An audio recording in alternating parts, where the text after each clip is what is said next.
مساء الخير. أهلا بكم في الحلقة السادسة من ما تيجي أقولك سلسلة الدبلوم التربوي. ما زلنا مع كتاب التربية ومشكلات المجتمع، الفصل الثاني المشكلة السكانية. خلينا نقول إن أهم سبب لمشكلة السكانية هي إن الزيادة غير المحسوبة بيقابلها نقص في الموارد. مصر بلد زراعية، لكن في اتجاه دلوقتي نحو الصناعة. كمان مصر بلد كانت متركزة لفترة طويلة حوالين الشريط الضيق للنيل، 5% بس من مساحة المسكون.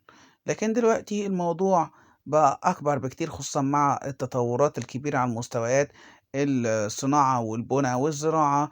المشروع الدلتا الجديد السنة دي 26، وكمان المشروعات السكنية الكبيرة في المحافظات ومحافظات جديدة أو أجزاء جديدة من محافظات، وتوسعات كبرى، جامعات جديدة، كله جديد في جديد علشان التحول الكبير يحصل، وعلشان نقضي على المشكلة السكانية تماما.